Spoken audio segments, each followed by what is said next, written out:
Mélissa Blais à Louisville, on est toujours à sa recherche, là. Ben, je te parle de ça parce que Mélissa Blais, au fond, c'est une des plus intrigantes histoires de disparition qui est survenue au Québec depuis quelques années. Ça fait 3 ans que Mélissa Blais est disparue et ça fait 3 ans que ses proches tentent de relancer l'enquête. Et là, cette fois, qu'est-ce qu'ils font pour la relancer? Ils se tournent vers les égouts de la ville de Louisville, en Mauricie. Ils ont fait vider, en fait, des puisards, vider de leur contenu pour voir si le cellulaire de la jeune Mélissa ne s'y retrouvait pas. Alors, faut savoir ce qui est arrivé, hein. Les indices là quant à la disparition de Mélissa Blais, ils sont très très peu nombreux. On a tenté de le faire avec des plongeurs d'ailleurs cet été, ça n'a pas porté fruit. Elle s'est vraiment volatilisée, Mélissa, à 34 ans, dans la nuit du 2 novembre 2017, après avoir passé une soirée dans les bars de Louisville.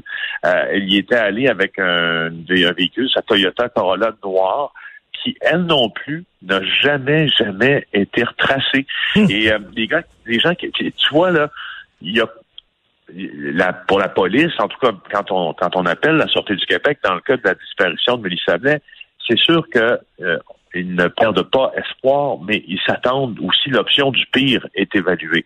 Alors, j'ai appelé aussi chez l'organisme Meurtres et disparitions irrésolues du Québec. C'est un organisme qui est très important pour plusieurs familles de victimes parce qu'il vraiment les appuie dans des dossiers où tu n'as aucune réponse, puis t'as de l'espoir, puis eux, ils essaient de mettre certains indices ensemble. Ils jouent un peu à la police, mais pas dans les plates-bandes de la police, si tu veux.